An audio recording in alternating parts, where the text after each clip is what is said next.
This is the Joe Mays and J-Raff Show, giving you weekly sports analysis, opinions, and discussion. Now, here are your hosts, Joe Mays and J-Raff.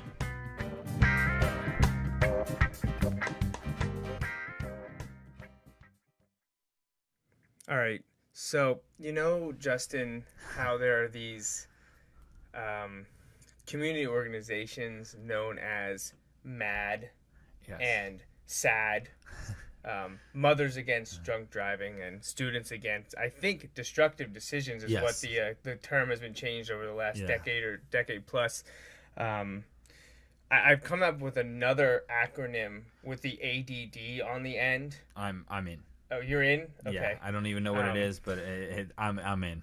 And it has nothing to do with a good cause, but it's something that after the play on the field in London today, I feel is something that I need to start. So I have JADD, which is just another Dolphins disaster. Oh, I thought it was gonna be FAD, FADD, like fans against.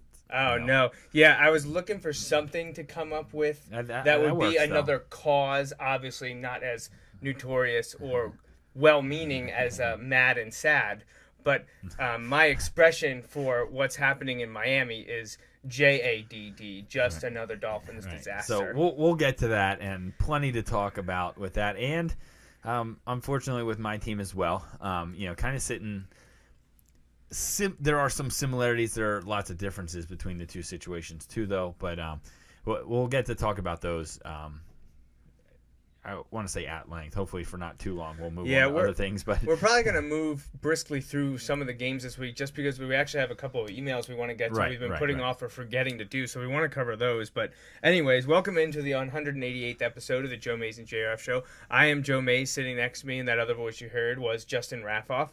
And we're talking NFL Week 4, and we've said this over the last few episodes that we've talked about NFL, which has really been since about June. But the last few episodes, when we covered Week 1 and Week 3, we said, once we get into this episode in the first week in October, you kind of get a general idea of where some, if not most, of the NFL teams are. Right. Who are the contenders? Who are the ones that are already looking towards the offseason and the draft? Quarter of the season for all but two teams is now complete. Correct. So, as of tomorrow night. Right, yeah. Once the Monday night game is played. Right, yeah. For the majority of the teams, they have 4 games in now, and that's a quarter of your games that you're going to play this season, at least for some of those teams. And for some, it looks like, hopefully the worst is behind them. Some of them are building expectedly or unexpectedly to hopefully bigger things for their franchise. So excited to kind of talk about the stuff on the show tonight, regardless of how our teams did. We're getting into October, so we're getting into the full swing of, you talk about October a lot. We have crowned the month of October as the greatest month on the sports calendar because of what's going on. Baseball playoffs start. Just starting. Yep. NFL regular season, college football full swing. regular college season. Football regular season in full High swing. school season in full swing. Hockey starts soon, and basketball NBA starts, is revving up. Right. And WNBA is in the finals. Wow. I'm just saying. I'm kidding. Some of the European soccer leagues, for some people, that's they're a big starting thing. To get going. So October is the best October month. is the if you're not looking at the end of events of some of the sports, like football in January and February. I think NASCAR is starting to get down to their chase for the cup. Right. Yeah. So no matter what sports event, either they're starting, they're in the middle of it, or they're winding down, all in the month of October. So, if you're a sports fan, October really is the month that you're just there's so much going on. It's basically the opposite of July. Which is just awesome for all other reasons. Yeah, absolutely no reasons that July is amazing. But anyways, if you'd like to interact with us here on the Joe Mays and J-Raff Show, there's a bunch of ways you can do that, and Justin has that information for you. Yeah, we'd love to have your take on any of the stuff we're going to talk about tonight. We're going to focus mostly on football. We will do some of the noteworthy things from some of those other areas as we move through the month. But we'd love to have you call the show. You can use the Mays Sandwich Shop hotline at 530-563-6297. Again, 530-563-6297. You can also email the show using the Mays Sandwich Shop email inbox at joemaysandjraff@gmail.com. Again, Joe Mays and jraff@gmail.com. Actually, we have, as I mentioned before, a bunch of emails to cover that have been sitting in our email inbox for over a month or so. some that just came in just a few days ago. So we definitely want to get to that. But elsewhere, in terms of, getting your input on the show, you can find us on social media, primarily Facebook and Twitter. Our fan page on Facebook, facebook.com/Joe Mays and J-Raff, and on Twitter we're at Joe Mays and J-Raff as well. But definitely the best way to get our attention is email for sure, or call us. We put that number out there for a reason. So if you want to give us a call and get on air live, you're more than welcome to do so. But tonight we're going to start with the Mays Sandwich Shop email inbox and go first to, I think we'll go with the picks one here. A couple of weeks back we had a reader send in his picks for the NFL season. And this was a few weeks ago, just to be clear. Yeah, this was this was not obviously like last week after some of the games have already been played, but we do want to get his picks out there, as he is a loyal listener and one that interacts with us very, very often on the show, usually taking the counterpoint or opposite view from what we're talking about, because we're usually ripping on his Patriots, and obviously He doesn't want any of that. But he did want to get his picks out there, and I'm sure he's wishing that as we read them now that he could make revisions, much maybe like not. you and I. Maybe not. Maybe he's you all and in. I would probably pick the same. But here we go. So this is from Rich in Massachusetts. Joe and Justin, yes, I know that you don't have a show this week. Remember, this was a few weeks ago. But I wanted to send in my picks before week 2 was over. So he did do these after week 1. So I don't know, knock him a little bit for that, getting a little late. But, but if you see some of his picks, maybe he didn't take that into account. Not cheating.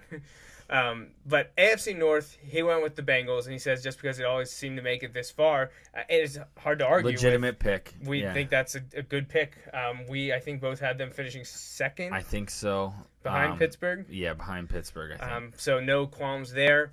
He did the same thing that everyone did with the AFC South. He went with the Colts, and technically they're in first place. He's right. I'm not sure they could be in first place in a least convincing manner, or a less convincing manner. But you look at the other teams in there. Titans on a bye this week. Houston got destroyed. Jacksonville lost to the Colts. Who else is it going to be? Exactly. And that was kind of one of our arguments. Now, we thought they would go a little further, but definitely. You can make that argument. No one else is prepared to beat them yet, and that was shown again today in their game. Then next up, Rich picked the AFC East, which he picks the Patriots. And it's not we made Joe kid him about being a homer, but that's the smart pick. And we both picked it. Like, who's not going to pick the Patriots there? So. Out west in the AFC, he also went the Broncos, which we did kind of begrudgingly. He kind of says the same thing. He says it'll be a struggle, but they'll prevail. I agree. It's hard to argue with that. Wildcard 1, he went with the Chiefs, saying defense. Which is kind of funny because in reality, I agree. If they're going to make it, that's what they need. And week 1, it looked like they had it. And then week 2 looked like they had it. Beat Denver. And they didn't. And then they lost last week ugly. Now this week they fall as well. Right. So we both agreed that we thought Broncos, Chiefs, Chargers all would be in the play. So he went with Chiefs to the wild card. Unfortunately, like me, did you pick them as well in the wild card spot? The Dolphins? Yeah. I can't remember. We'd have to look back. But he picked the Dolphins as a second wild card, and he wanted to do it specifically to upset Steelers and Ravens fans. I think I did Dolphins and Chargers as my 2 wild cards. So we're pretty close there. So he went Bengals, Colts, Patriots, Broncos, Chiefs, Dolphins from the AFC. In the NFC, he went Packers because of Aaron Rodgers in the North. Can't disagree there. Saints in the NFC South, but he said he's rooting for the Falcons. So he pulled what you did. Right. He's seems like he wanted to go Atlanta, but ended up going New Orleans. Right. And I thought Atlanta would be better. I didn't think they'd be this good. And kind of the opposite with the Saints. I thought they'd be better than last year, but not. And they've actually looked like they've been worse. Now, they have a big game tonight, and they win tonight, start to change everything. But they could be going 0-4 tonight, I think. Yeah. So that would be a huge problem. In the NFC East, he, like you, went with the Eagles, mostly to set up what he's going to get to in a little bit. And out west, he went with the Seahawks, saying they're still the best in the West. His 2 wild cards were the Cardinals. If Palmer stays healthy, they're looking pretty good right now. And exact same scenario as last year. They looked like world beaters last year, too. And then Carson Palmer got hurt. And then Drew Stanton got hurt in week 10. Then it was terrible. And then But right now I say that the Cardinals were in a struggle today, so we'll talk about that in a little bit. But they looked really good, even regardless of what they do today. And then for a second wild card, he picked the Cowboys, but had no reason for it. Right. In the AFC Championship game, he went Patriots over Colts.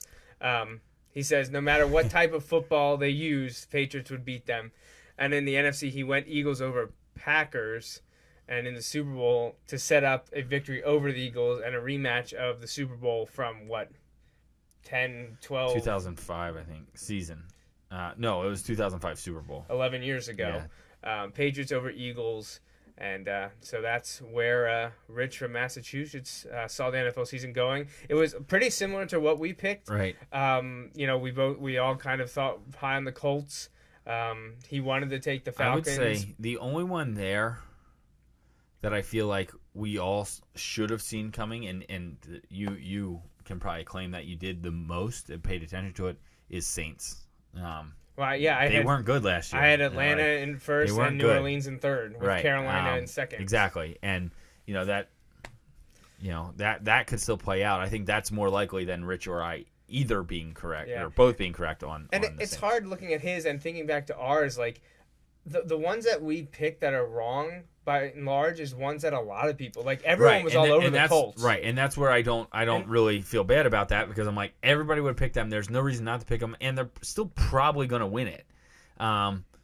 When you look at Dolphins, for example, and again we'll talk about that, but they should have been better than they are. Well, and by and large, and that's the big problem. People were picking him, so like.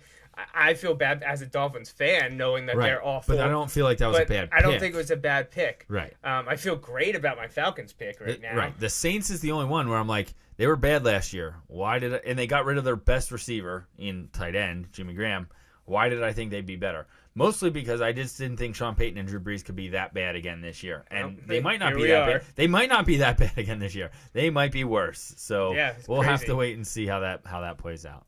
But, so the Cardinals were looking pretty good, but they're losing to the Rams right now. So we'll get to those games here in just a few moments. But we do have another email from Rich in Massachusetts. This one did come in just yesterday, ready for the show today.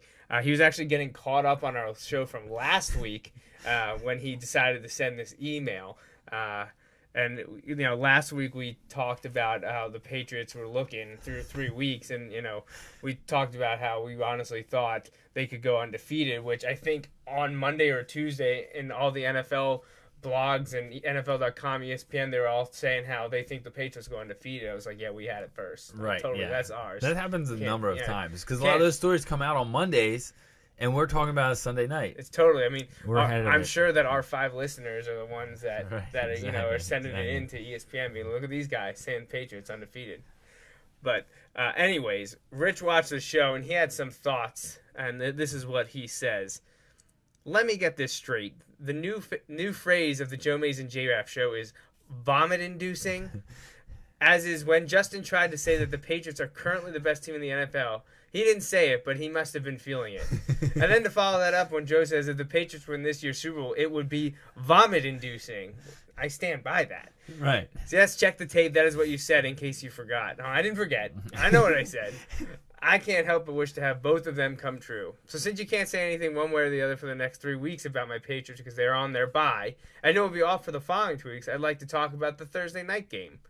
The Steelers need a kicker. They agree because they gave Scobie the boot. After trading for him. And I went in, I was talking to people on Friday morning, and I'm like, look, the only reason he's the kicker in the next game is because they traded for him. If he is. Like I said, he's gone before the week's out because they have a chance to sign guys before other teams cut their kickers. And he's gone. And he's gone, So it says something when you trade for a kicker and then he's gone by the end of week 4. Yeah, crazy. But they've lost 2 games. He's missed 4 field goals in those games. Now, they lost by 7, and I know you can't just do straight points, but he missed field goals early in the Patriots game. Right. Changes the game. He missed field goals late against the Ravens. Absolutely changes the game. Yeah. Game's over. Right, exactly. That was a win. That was taken away from him. And he just didn't do it. Rich continues, and on those points that you just mentioned, Rich says they should definitely be 3-1 right there, or maybe even 4-0, saying that opening Thursday night game against the Patriots could have been different. Right, could have been different. except for their kicker. Or maybe it was the lucky purple socks that one of your fans wears while watching her favorite team, the Ravens, that forced the ball to miss the upright. Actually, she wore no purple this Thursday because it hadn't worked the first 3 weeks. Well, now she can't wear them ever again. Right, exactly. She knows that, right? She won't. And this is where we start to get back into some interesting conjecture and stuff that I know has been bouncing around the sports atmosphere. Rich says, but something else happened on the sidelines that I went looking for on ESPN, because if it is on ESPN, it must be right, as you both know. I believe there is a penalty for having and using your cell phone on the sidelines during the game, and there were pictures of Pittsburgh's Big Ben using his. I guess it must be nice not to be a Patriot or Tom Brady, because you know this little tidbit would be all over the sports stations. Cheaters once again, and let's give him another 4-game suspension. So have a good show tonight, and as always, have a good 2 weeks off. I'll be listening when you get back. Hey, Did you see anything about it? I didn't see it. I didn't see anything about it, but he does raise a point. Like, team in their division got in big trouble, the Browns, for texting from the owner's box down or the GM's box. If it's in the rule, there should be a penalty. I don't, and I think Rich is kind of writing about this. They need to address it. I don't know what the penalty would be. I completely agree, but I think generally when there's a first violation of this rule, I think it's a reminder, like a warning. Right. Because I think the reason that the Browns got hit so hard was because they had done it before. And were told about it. Right, that sounds familiar, doesn't it, Rich? But yeah, no, I agree. I mean, there was pictures, video of him using something. I know it was definitely in the sports. I have to laugh all the time when the announcers accidentally will talk about the coaches using their iPads on the side when it's plastered everywhere, and Microsoft is spending tons of money to have them specifically use Microsoft services. Right. I don't really care. Right. I'm not going to go buy a product or not buy a product because they're using it on the sideline, but. There are people who do care, and a lot of those people are signing checks at Microsoft or developing a lot larger ad campaigns than anything that we would have to and deal accepting those on the NFL's behalf. And some of those are on national broadcast, so it's interesting because they talk about, we don't necessarily follow him or talk about him a lot, but Darren Rovell always breaks down like the free airtime you get from extra things happening, and that's always one of those things. So, them calling it an iPad, Apple loves it because it's free. Yeah, they just need to call them tablets if they're not going to refer to them as service. Right. I'm surprised Microsoft hasn't told the NFL, be like, you need to get your media personalities I bet they do. And I know I've been watching one game where they said it, and I said to the people there, I'm like, they'll correct that statement later on. And like a drive or two later, they made specific reference to the use of the Microsoft Surface. Like, so the producer was in someone's ear because the people like announcing it aren't going to catch it. So, anyway. The Big Ben cell phone thing, yes. If it's completely against the rules, I didn't see. It's interesting. Sometimes you don't have injured players that go to the stadium, so right. I didn't. Well, and I guess apparently he didn't use crutches because the Steelers' rule is that you can't. They don't want anyone on crutches on the sideline. Somebody's like, yeah, but if it's Big Ben is on crutches, right? Yeah, and that's not an NFL rule. That's a Steelers rule. You're just like, we need him on the sideline because he's going to be talking to Vic like every off. Hey, if it's against the rules, hopefully the NFL said, look, don't do this again, because that's generally, like I said, with the past histories when this has come out of cell phone usage between players, execs, whatever, it's been a warning first, and then if you do it again, that's when you start getting in trouble. Right, yeah. So I haven't heard too much about it, but it'll be interesting to see because he's out a few more weeks. So if it happens again, then there's a problem. Right. I think the first time, honestly, who's telling the injured people, "Hey, don't take your cell phone on the field"? Right. Like that's not something that's going to come up. And especially when it's Big Ben. Right. Like if you're the equipment guy and you know that, you're not telling him. You're not going to be like, you can't take that out there. Right. There's no one to tell. So if you're the equipment guy and you're responsible for that stuff. Yeah, you're not telling him. You're just going to let someone else tell him. Yeah. And if he gets fined, he'll be mad at you. So I don't know. That might be where that story ends. I don't know if the NFL has much to say about it. Something to look for next time the Steelers play. I'm sure the cameras will be all over that to see if either way pops up. Huge loss for the Steelers. Yeah, absolutely huge. They had a chance to knock down a division rival 0-4. The Ravens 0-4. Get a win under your belt with Vic. And it's one of those games where they played well enough to win, but didn't because they missed way too many field goals. All right. So before we go and quickly recap the games, we should address this email, which we should have done a month ago. Yeah. We forgot about it. Wanted to put it off till the Eagles preview, and then we just forgot. So we wanted to do this the week before Week 1, during our NFC East preview, which was the last preview we did, because Reader Jeff, your dad, had a good one about Chip Kelly. Right. And it would have been nice to discuss this before the season started. Oh, it's interesting now, too. Because, I think you would have gotten a little bit more insight out of it, because at that time we were going to be using things based on our opinion. But now there's a lot more data and facts that it's no longer an objective thing. It's more a subjective thing. Or it's no longer a subjective thing. It's more of an objective thing because of the information presented to us these first 4 weeks of the season. But anyways, why don't you read your dad's email? So, of the coaches in the NFL's class of 2013, basically the coaches that became head coaches in that 2013 year, Chip is second in wins owing to Bruce Arians in Arizona. And only by 21-20. Is this year that Chip pulls away from the elite of his class? Like, does he continue to rise, or does he prove to be a bust? And that's an interesting point. Now, this could be the homer side of it. Chip isn't the reason they lost the game today. You can make arguments here and there that some things fall on him because he is the head coach. I'm not saying he's without fault in the Eagles' slow start this year. But he's not the reason they lost the game today. They can't catch the ball. They're third. They have the third most drops in the NFL. I guarantee the two teams that are ahead of them, I don't know who they are off the top of my head, but I guarantee they're not winning tons of games either. No. You can't drop that many. Honestly, one of them could be the Dolphins. Right. So yeah, exactly. Like, not even kidding. Right. He didn't miss a 44-yard field goal in a dome on the opening night. Or an extra point.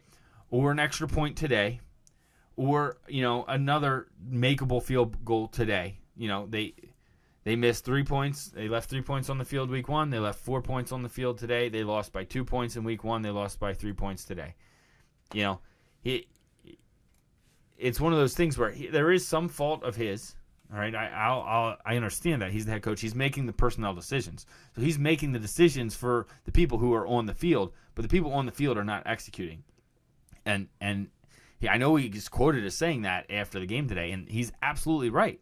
They're not executing. I still think I think Bruce Arians is a great coach, and I think he may be the best coach out of that group. I think this year Bruce Arians is gonna continue to raise it as long as Carson Palmer is healthy, because look what he did in Indianapolis before he's there. I think the Eagles turn it around this year and still finish respectable. They might be too slow of a start. Their season. Or the games might be a microcosm of their season. They seem to get off to a bad start, and then sometimes, not the Dallas game, but sometimes they, make up for it and they start coming back a little bit. I think the season's going to end up being just like that. Got off to a slow start. They'll get hot as the season goes on. They'll be fine, but the beginning of the season is going to be too much to overcome. That's my take. I want to just point one thing out that you said right there before you talked about Arians, to play devil's advocate to that statement of the players not executing. Just be a reminder that he's the one that got those players now. No, absolutely. And I'm not saying this to you. Right. I'm just to everyone. And that's where it is. Up until this point, that's different because they weren't his players. He wasn't the personnel person. Right. Now they are. Now, when I look at it, all right, running game not being there, okay. But you can also be like, all right, well, LaShawn McCoy's not exactly lighting the world on fire in Buffalo and is basically saying, I'll play when I'm ready. I'm not, putting it online for the team. He's not playing till he's 100%. Whereas DeMarco Murray's like, I may not be 100%, but I'm playing because that's what I'm here to do.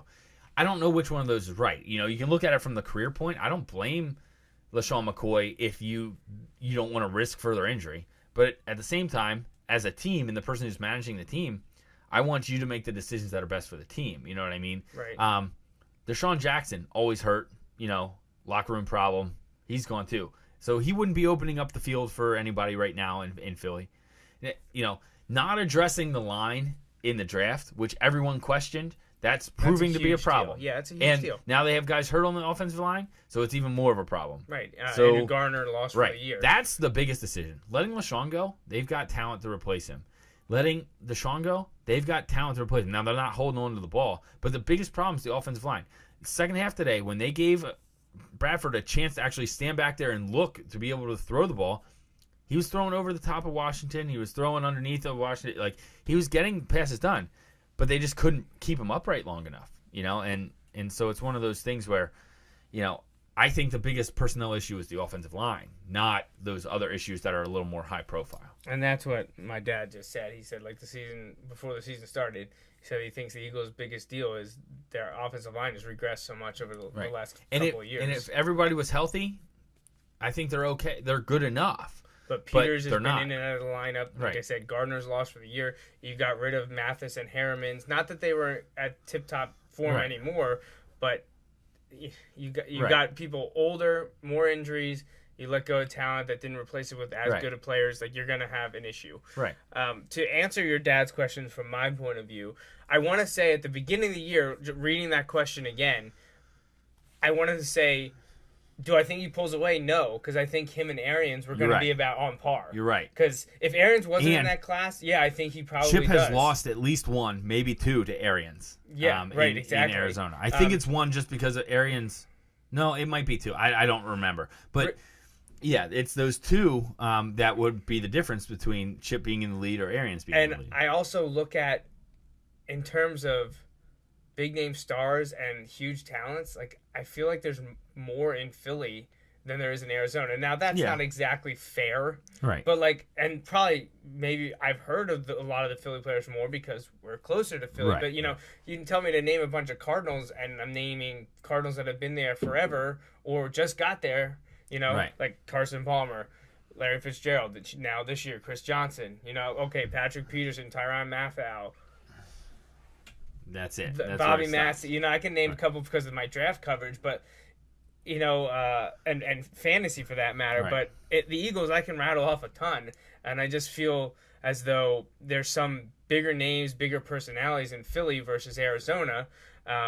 So I feel, and I know this probably isn't true based on the talent on the field, that Chip should be getting more out of his team than Arians is getting out of his team.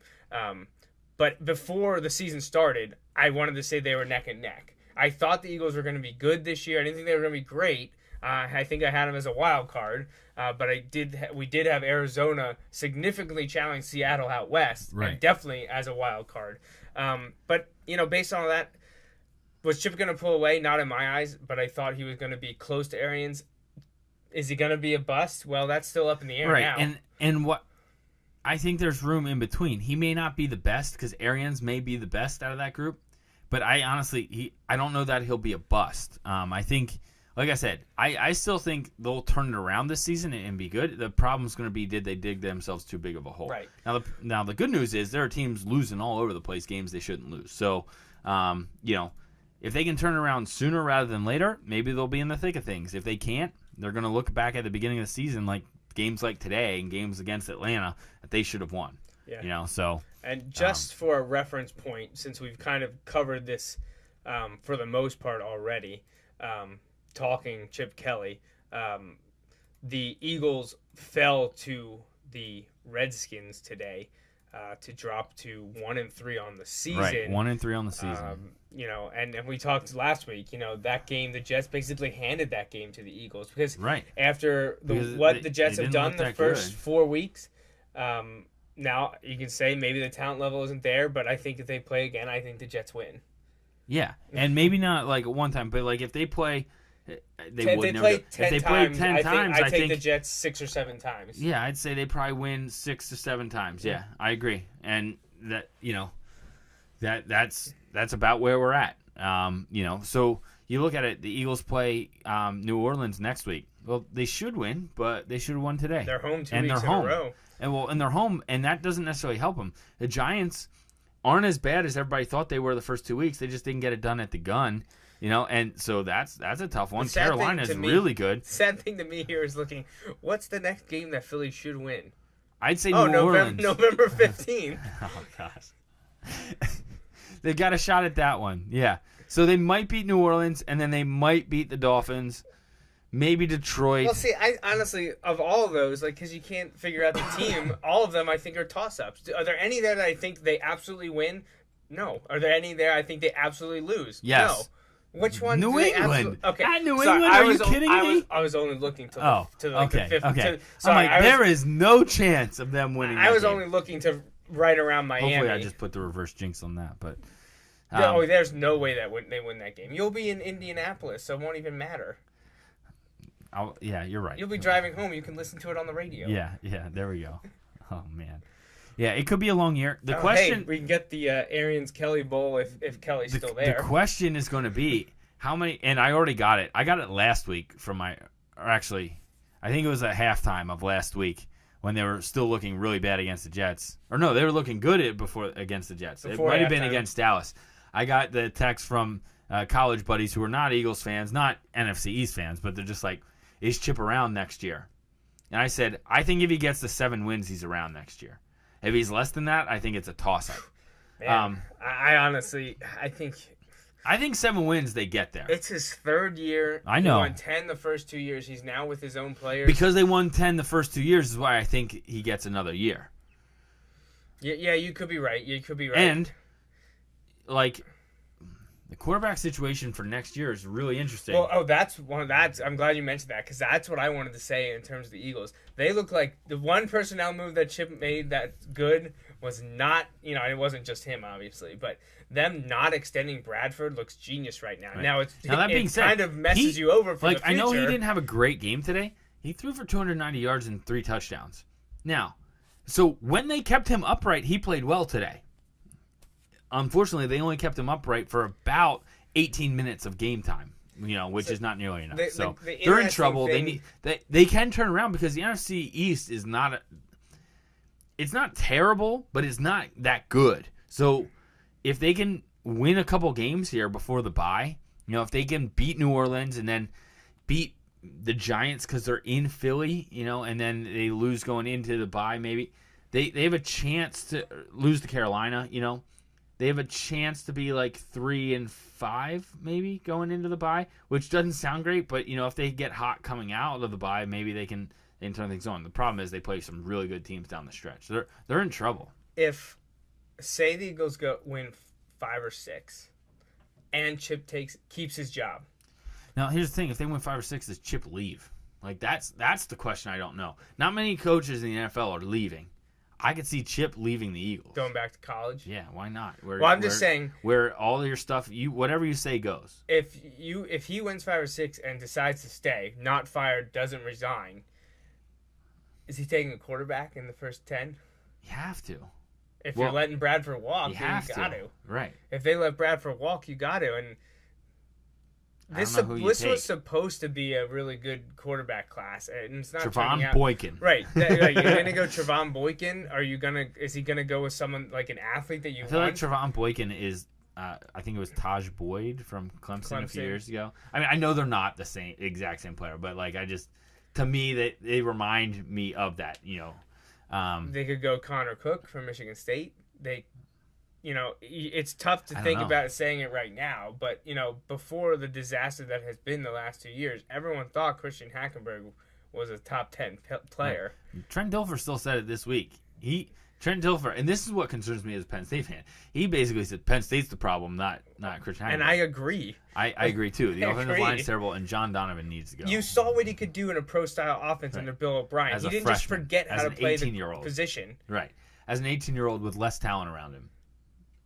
So yeah, I agree. I think the problem it's not a good fit. It's not a good fit. It's not. So it's not a good fit for him, and it's not a good fit for the offense.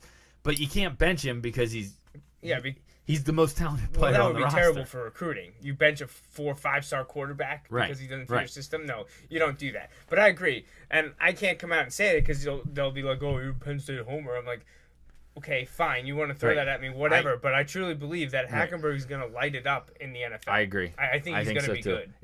And you know what? Dropping down to later in the first round or in the second round. That's beautiful for him. Yeah. Less expectations. Right. But so that's another option. Jared Goff, another opportunity. I don't know. There. I don't know what the issue. See, that's the problem. If you win 5, they'd be better off winning 1. Now, Chip's not around if they win 1. Right. No, he's not. But they're not. He's not around. Then you get whoever you want. If they only win 4, he's not around. 5, 6, 7, 5, 6 definitely. Everyone's going to be calling for him, but I feel like the people in the front office will support Chip for one more year. If they're not at 500 or better. So we'll have to wait and see. We'll pick up on that. I think the Eagles turn it around this year yet.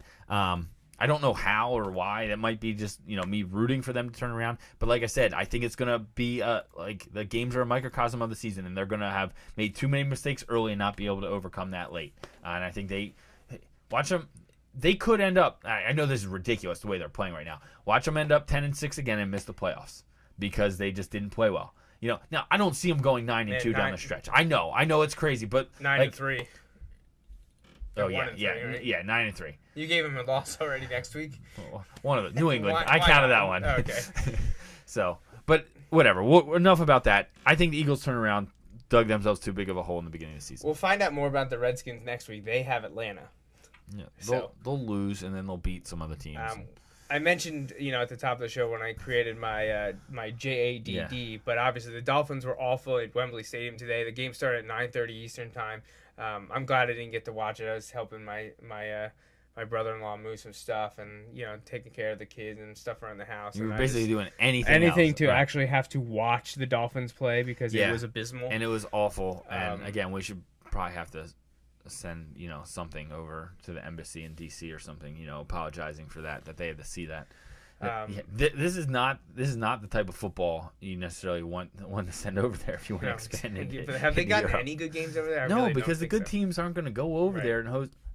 Give up a home game. I didn't mean to. No, that's fine. You can say it. Whatever. You can say it. But good teams aren't going to give up a home game. The funny thing is, entering the year, they were supposed to be good. So you're giving up a home game. But anyways, they lost to the Jets 27-14.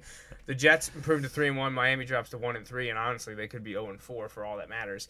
Both teams will have a bye next week. Miami will come back hosting Tennessee before traveling to Houston. So if we would have told you before the season that in this game, one of the teams would be right in the thick of it in the AFC East and the other would be, bottom dwellers, and we would have thought we nailed it. Yeah, I guess I should have. When we were doing the preview with my uncle's picks, I should have said that the other one that I completely whiffed off was saying that the Jets were going to be one of the worst teams in the league. Yeah, clearly that's not true. But the Jets will, after their bye week, they will host Washington before a big game October 25th in New England. If the Jets come off their bye and beat Washington, that sets up a showdown with the Patriots because I assume the Patriots are going to win next week because that's the Patriots. What they do. Right, yeah. They play at Dallas next week.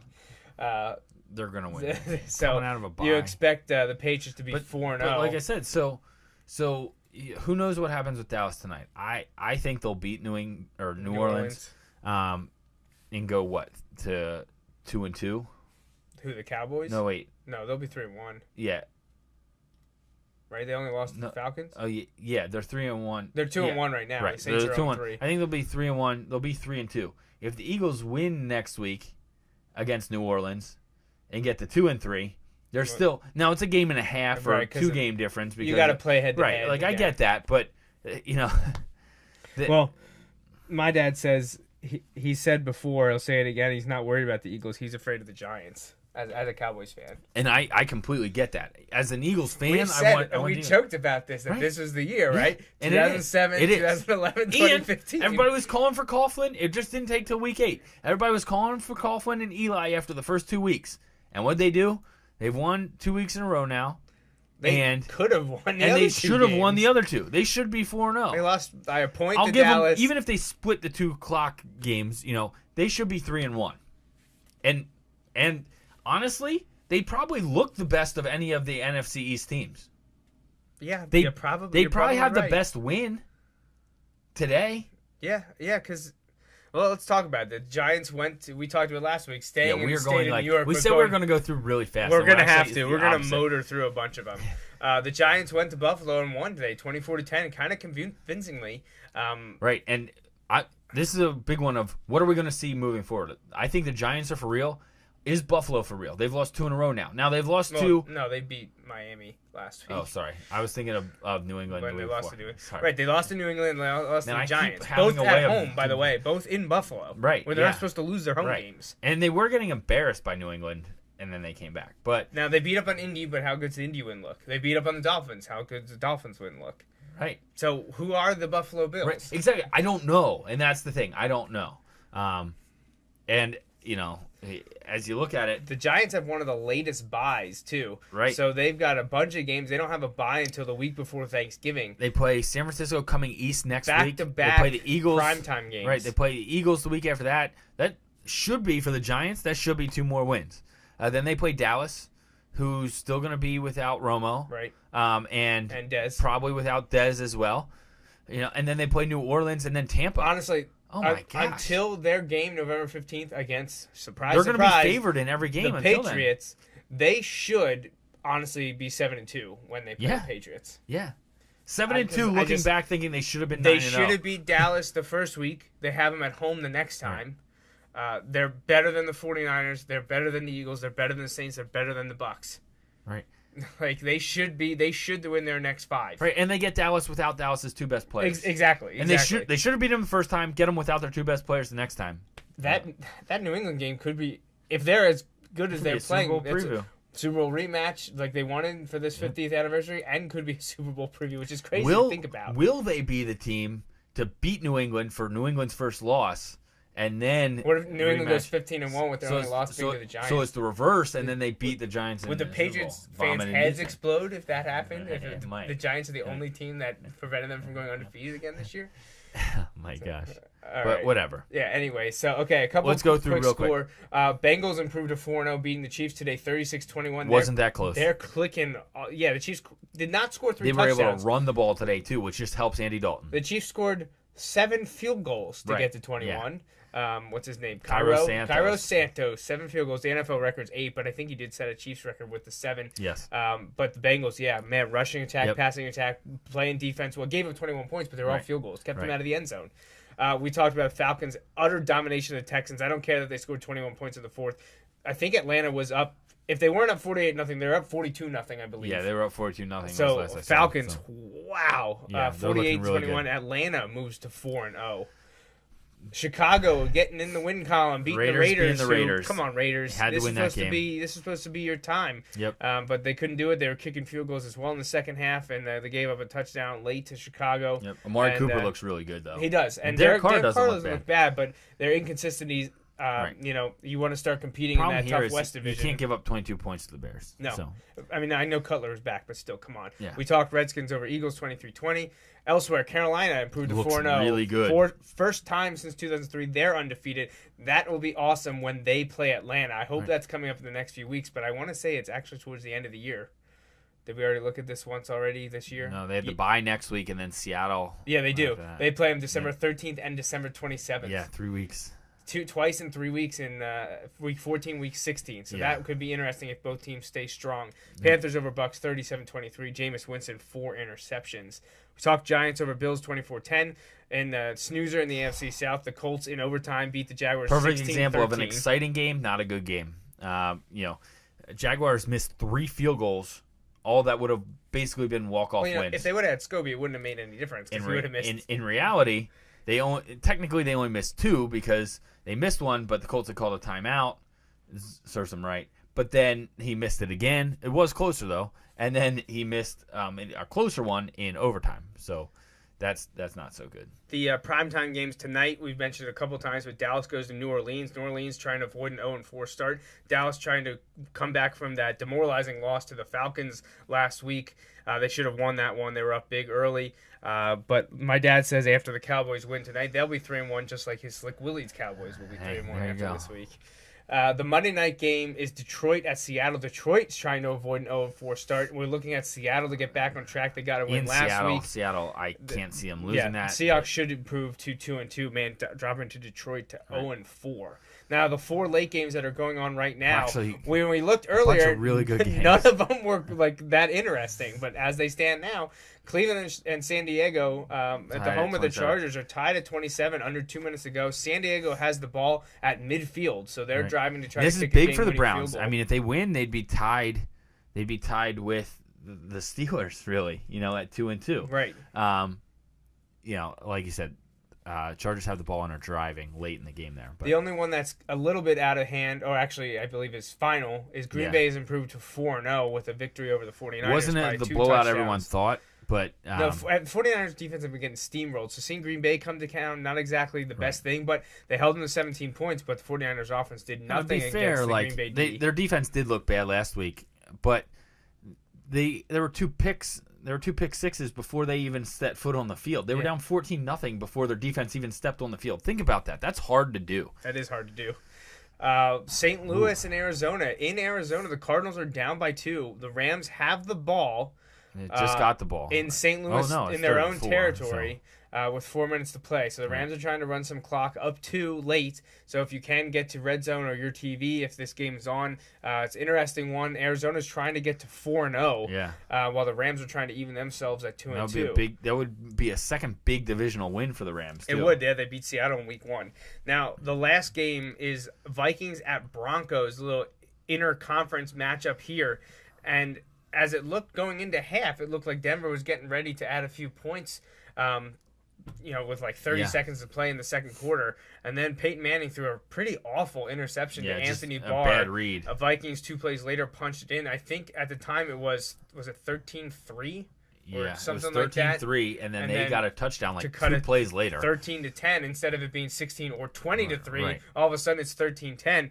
Now the Vikings and Broncos are tied at 20. The Vikings have gotten 10 fourth-quarter points to tie it up. The Broncos are in field goal range. They are in field goal range with 2 minutes to play. Right. So this could be the second game that I picked close but lose 23-20. Yes, you did take Minnesota over Denver, but it looks like now we've seen crazy things with kickers this year. But my fantasy kicker is about to come through for the Broncos. That's Arizona just got the ball back with 2:51 left. Yes, they did, and they are on their 37. So plenty of time for Carson Palmer and their pretty decent offense there in Arizona.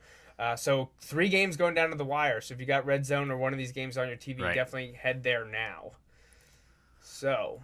All right. Any shout-outs, anything to add this week? Nothing comes to mind. Well, congratulations to the Wilson football team for tying Mannheim Central's league game winning streak of 52 consecutive victories over LL teams. Wilson has not lost to a Lancaster Lebanon League team in the regular season, or in the playoffs as well, since October 2007. Wow. It was to Mannheim Township. Yeah. I believe it was like 26-7 at the end of October. So it's been literally almost 8 years since a team from the LL has beaten Wilson.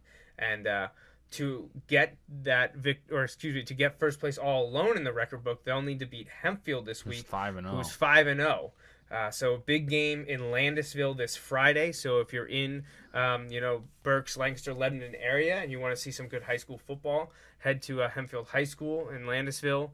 And 7 o'clock Friday will be Wilson Hempfield, which could end up being, a de facto league championship game. Right. I know Mannheim Township's still out there a couple weeks away, but this is the first one on the schedule that is a huge game in terms of the actual league Section 1 championship. Yeah, absolutely. So, we'll know more this time next week. Definitely. So, if you don't have anything else to add, I do not. I guess we'll wrap it up here. And just a reminder on the schedule, and we kind of mentioned this when we went over my uncle's email saying we'd be off for 2 weeks. He is right. Next week, we're supposed to be recording the second episode of the Bulldog Hour. I don't know if that is happening or not yet. Some crazy weekends here in October. Busy in the sports world and busy in the personal life as well. So we should be doing Bulldog Hour next week. That may or may not happen. But anyways, no Joe Mays and J-Raff show next Sunday. Then the following Sunday, my youngest daughter is getting baptized, and we have family coming in. So, again, there won't be a show that weekend. So we will be back on October 25th talking NFL Week 7. And by then, you're almost at the halfway point. We'll definitely know. We thought tonight we knew. We'll definitely know the next time that we go on the air who are the contenders.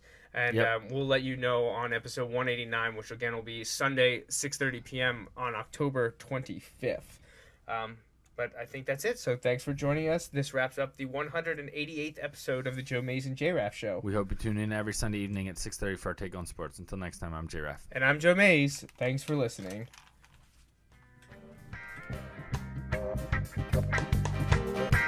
Thanks for listening to the Joe Mays and J-Raff Show. Don't forget, you can download each episode of the show from the podcast section of the iTunes Store. We'll see you next time, and thanks again for listening.